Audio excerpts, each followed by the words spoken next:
kijana anarusha vijiti viwili tu vya meno. Sekunde inayofuata vinaruka moja kwa moja kupitia mawingu na kuchoma katikati ya mwili wa jitu.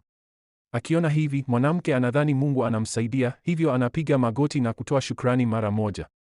Kijana amepigwa na butwaa na kugundua kuwa tanki hili la samaki linaunganishwa na nyakati za kale. Wakati huu, mwanamke anayekimbia anahisi njaa, hivyo kijana anarusha kamba ndani. Kwa papo hapo inakuwa mara 100 zaidi. Akiona hivi, mwanamke anatoa upanga wake ili kuikata, lakini anarushwa ghafla na kiumbe huyo mkubwa. Bila msaada, kijana inabidi anyoshe mkono na kumsaidia yeye mwenyewe. Baada ya hapo, mwanamke anakula pigo moja tu na vidonda vyake vinapona papo hapo. Wakati huo huo, buibui mkubwa anamvamia. Mwanamke anatumia uchawi wake mara moja. Maelfu ya mapanga yanaruka kuelekea kwake kwa haraka sana, lakini buibui huyo hajadhurika kabisa.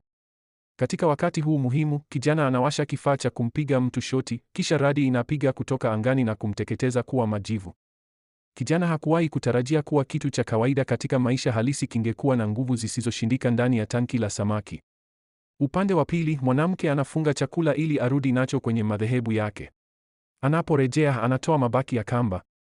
Kila mtu anaona hivi na kudhani madhehebu yao yataokolewa, lakini bwana mkubwa anasema nguvu zake zimeisha kabisa na hawezi kutumia mfumo huo kabisa.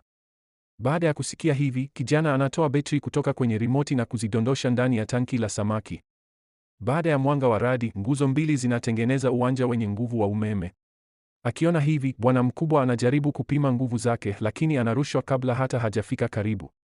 Siku iliyofuata, jitu kutoka nje ya mji linakuja kulipiza kisasi kwa ajili ya vijana wake. Anachomoa upanga wake na kutoa mlipuko mmoja wa nishati ya upanga ambalo linamjeruhi bwana mkubwa wa mwanamke huyo. Akiona hivi, kijana anatoa kalamu ya leza, anamlenga jitu hilo na kubonyeza kitufe. Kwa papo hapo, miale ya leza inamgeuza kuwa majivu. Kila mtu anaona hivi na kupiga magoti kumshukuru kijana na kumpa vidonge ili kuongeza nguvu zake.